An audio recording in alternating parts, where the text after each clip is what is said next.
folate, vitamin B12, biotin, choline, iodine, iron, calcium. My personal favorite prenatal is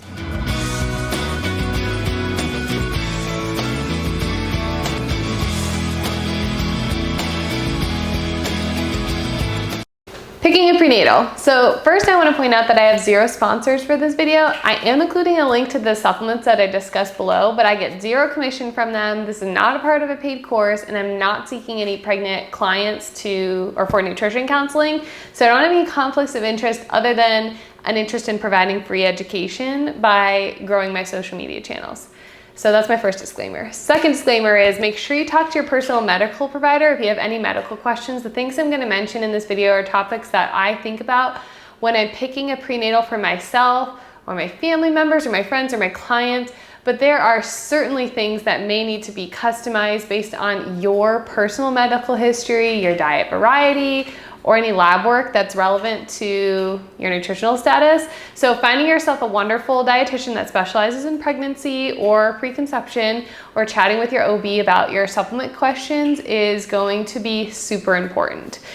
So how do I pick a prenatal? So the nutrients that I especially focus on in pregnancy are folate, vitamin B12, biotin, choline, iodine, iron, calcium, and as an added bonus, DHA, and I'll talk about why I say added bonus here. So I generally expect to have to ensure dietary adequacy, meaning get enough through the diet, or take a separate supplement for iron, calcium, and DHA, because most or almost all prenatals don't have your full daily value of those 3 nutrients in them all at the same time. So before we jump into the description of each of the nutrients, I generally expect to have to ensure dietary adequacy, or meaning eat enough of it through the diet, for the nutrients iron, calcium, and DHA, because most prenatals don't have your full daily value of all 3 of these things. And the reason for iron and calcium is super interesting. Iron is a really tough mineral to get into a complete supplement due to difficulties with formulation, and it also contradicts the absorption of other divalent minerals like zinc and calcium, because these 3 minerals use the same transporter in the intestinal tract. So if we have a ton of iron, the absorption of zinc and calcium is decreased. This is the same with calcium. If we have a lot of calcium, the absorption of iron and zinc is decreased. So these minerals are tough to get into supplements in high amounts without compromising the efficacy of the supplements, because you don't want to have decreased absorption of the other nutrients. So just kind of keep that in mind. That's like my caveat here before we go into the discussion of all of the nutrients that I focus on in a prenatal. Okay, so let's start talking about folate. Folate is super important for DNA and RNA synthesis, which is our genetic material, and that's crucial for a developing fetus. And it's also really important because adequate folate during pregnancy helps to reduce the risk of neural tube defects like spina bifida. So I'll note here that the vast majority of this research is done using folic acid rather than other forms of folate. So this is why grains like flours and cereals are fortified with folic acid. This was a public health measure that was implemented on a population level because neural tube defects used to be way more common than they are today. And the inclusion of adequate folate in a pregnant person's diet made such a huge difference in the risk reduction for a fetus developing these neural tube defects. However, recently there's been a debate in the scientific and medical communities over whether folic acid or folate in the form of methyl tetrahydrofolate or methylated folate is a better choice. So this debate is largely due to the prevalence of the MTHFR gene mutation. So yes, you totally heard that right. When we consume folic acid, we need to use the MTHFR enzyme to convert it to usable folate, but if there's a genetic defect in this enzyme, we're not able to convert folic acid to methylated folate or usable folate so easily. So I want to note here that if you do have a genetic mutation in the MTHFR gene, most often this is just a reduction of function in the enzyme. So that means that your enzyme isn't like completely turned off. Usually it's more just reduced or works less well than somebody who doesn't have a genetic mutation. So this means that it's not like you can't process any folic acid into usable folate, you're just not as good at doing so compared to somebody who doesn't have a genetic mutation in this enzyme. So because the MTHFR gene mutation is so common, it's thought that methylated folate might be a better choice for prenatal supplements. However, in an article published in the Journal of the American Medical Association, the U.S. Preventative Services Task Force, which is an independent panel of experts, recommended that pregnant people supplement with 400 to 800 micrograms of folic acid per day because no other form of folate, including methylated folate, has been explicitly proven to reduce the risk of neural tube malformations. So the theory is definitely there for methylated folate being useful for reducing the risk of neural tube defects, but it just hasn't been proven in the scientific literature.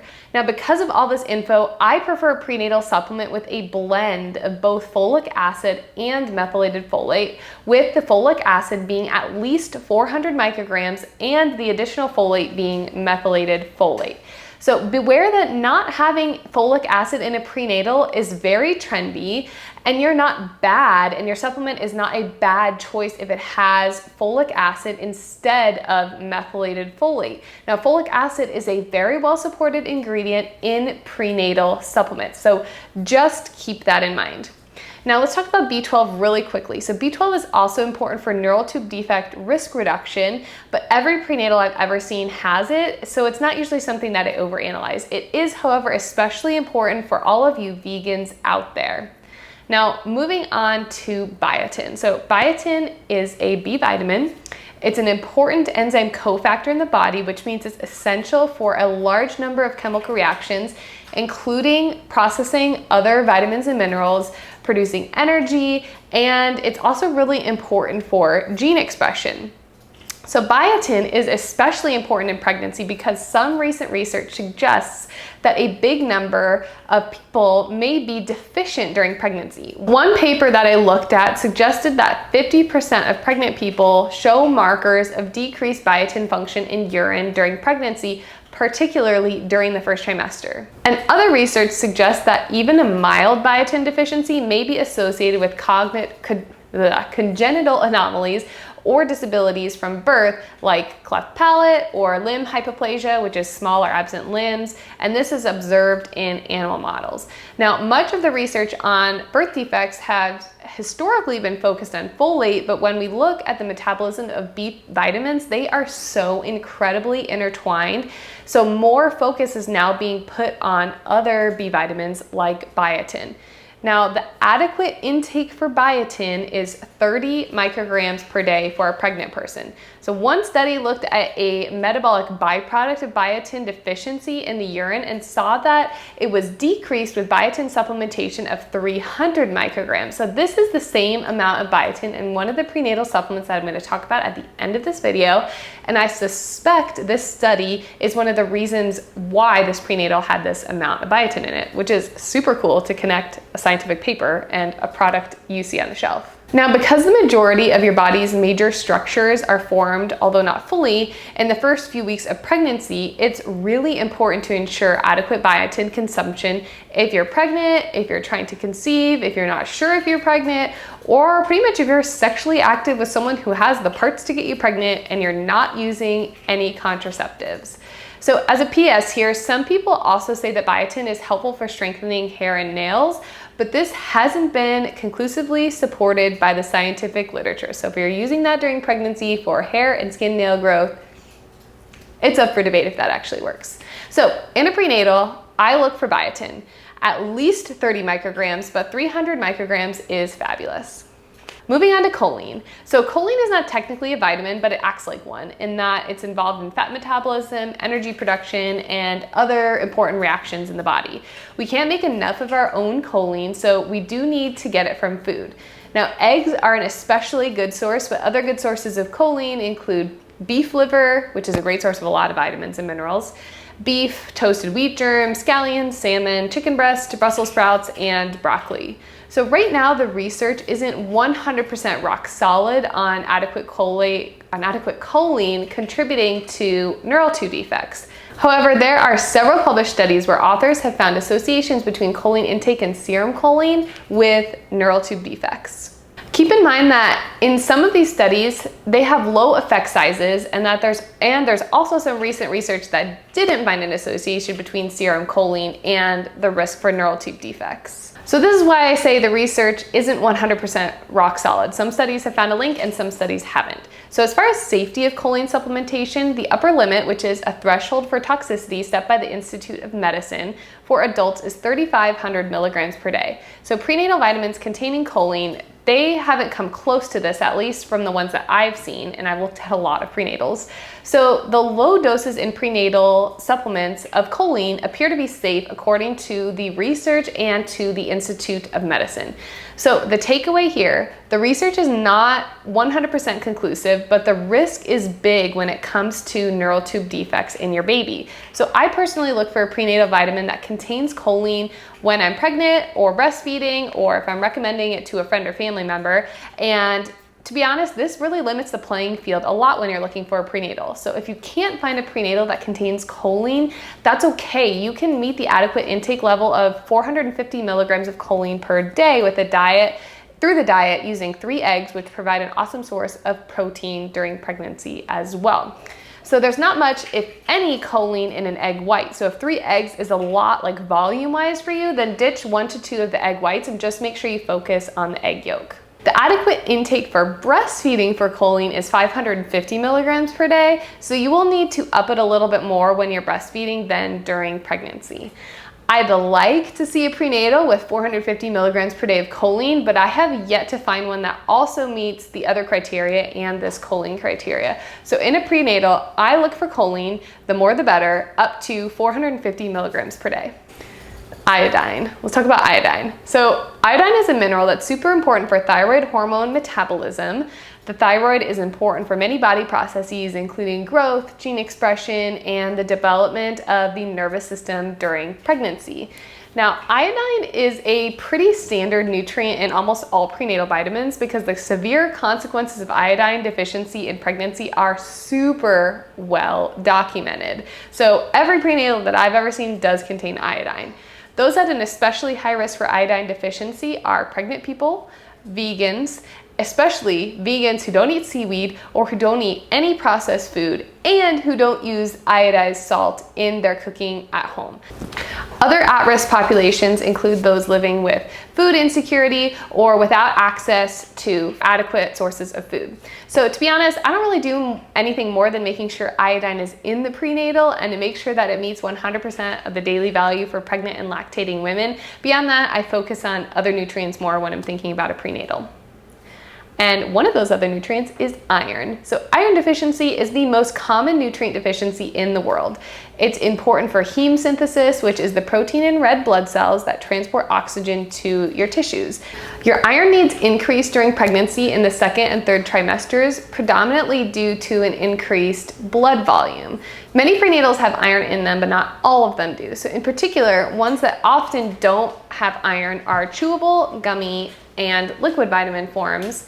And while it's certainly possible to get adequate iron from food, women who are at risk for iron deficiency due to medical conditions, those who have a history of iron deficiency anemia, vegetarian or vegan pregnant people, or those with a really limited diet may especially want to select a supplement that does have iron in it. I personally loved eating red meat while I was pregnant.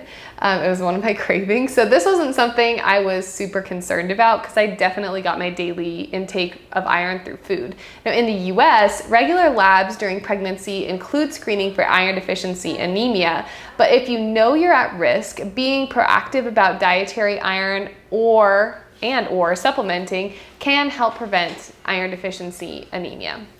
Now, the recommended dietary allowance for iron during pregnancy is 27 milligrams per day compared to 18 milligrams per day for females ages 19 to 50. So it does increase a lot during pregnancy.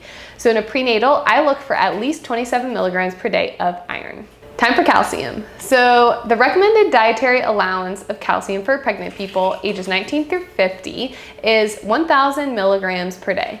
So your needs are increased during pregnancy because calcium is needed for the bone formation of the fetus. And this is super cool. So the calcium absorption of the fetus increases to 350 milligrams per day during the third trimester, which is a lot. I thought that was a really interesting fact. So we also see an increase in maternal bone turnover for pregnancy. So in order to support and maintain maternal bone health during pregnancy, adequate calcium is important. But what's super cool is that our ability to increase calcium during pregnancy also increases because we absorb calcium better during pregnancy in the gut. However, inadequate calcium during pregnancy is associated with a number of things, including a higher risk for preeclampsia and secondary hyperparathyroidism, which can also lead to high blood pressure. Now, the caveat here is similar to iron. Calcium is a difficult mineral to add to multivitamin supplements in large amounts, and it can also affect the absorption of other minerals. So in a prenatal, I look for calcium to be in the prenatal, but I typically don't see doses above 200 milligrams. If calcium is in the prenatal between 100 to 200 milligrams, then I'm happy. And I either make sure that I get adequate dietary calcium or I supplement calcium separately.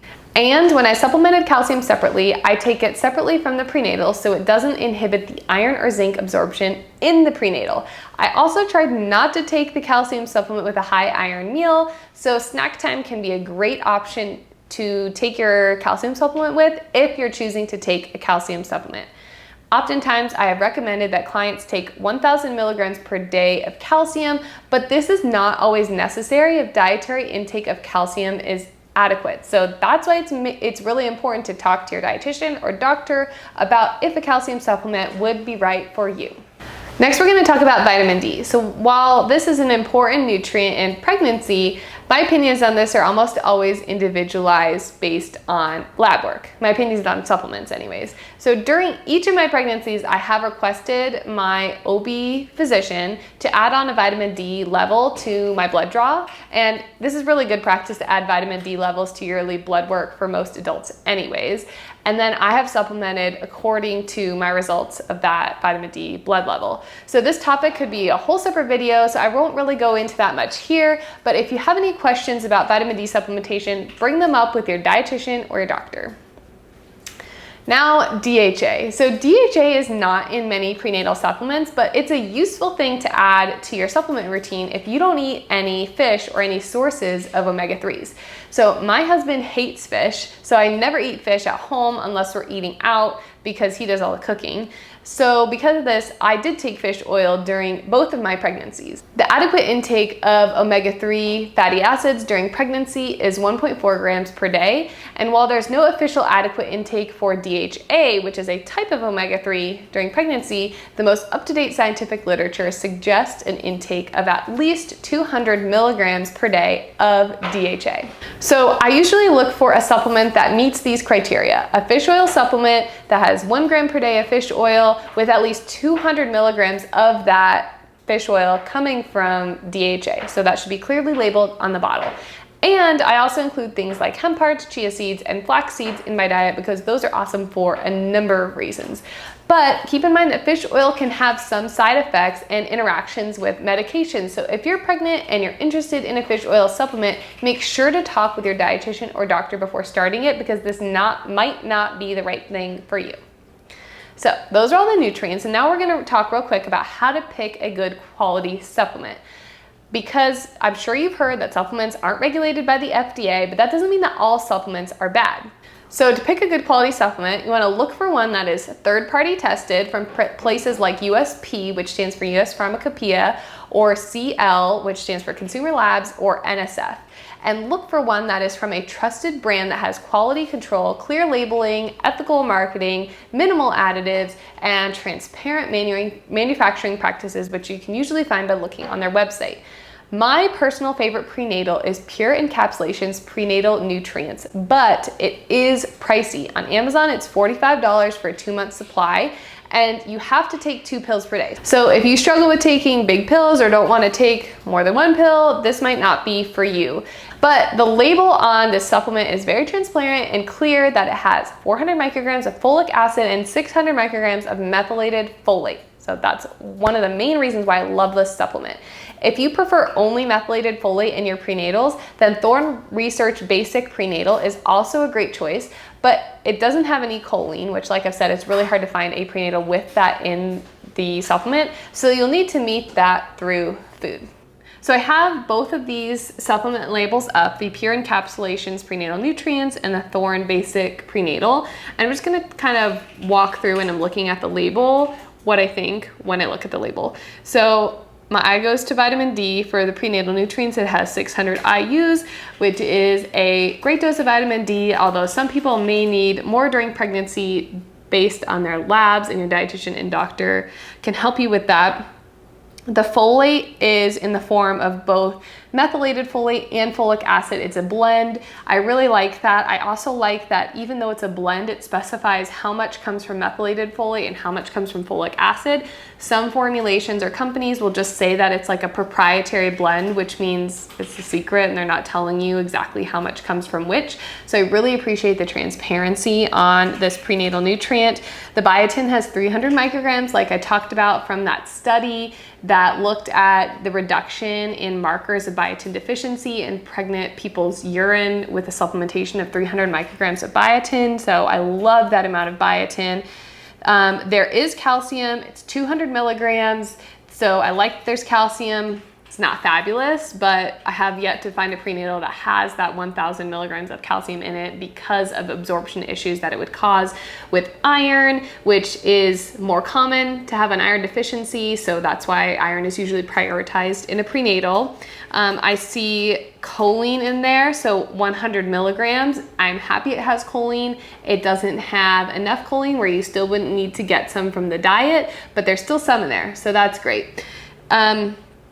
We have iron in 27 milligrams, so there's adequate iron for a pregnant person. It meets 100% of their daily value, which is what I look for when it comes to iron. And then there's other minerals and vitamins in this prenatal as well, including iodine, which meets 100% of the needs. So this is the reason why this is my favorite prenatal. Again, it's pricey, and there are other good prenatals out there on the market. So if this is not something that you can afford, it doesn't mean that you're doing a bad job or that you're not taking a good prenatal. This just happens to be the one that I found that is most complete based on the qualifications that I've developed when I look at the literature for prenatal nutrition and prenatal vitamins.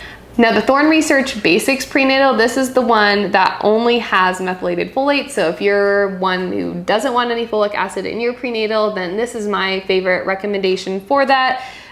So looking here, it does all of the folate comes from methylated folate. So that's the first thing that I notice on the label. I also see biotin in there. So it has 50 micrograms, which is good, but it's not as much as the biotin in the Pure Encapsulations, but it still meets a pregnant person's daily needs. So I'm still happy with that.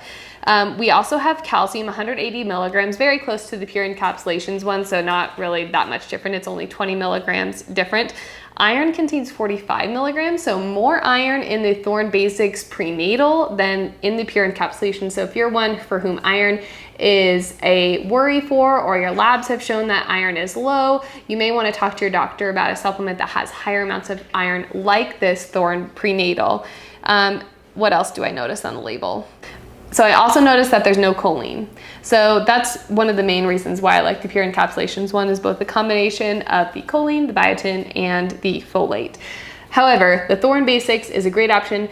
Other great brands that I typically recommend for supplements just in general are Kirkland brand and Nature Made, because those often go through third-party testing.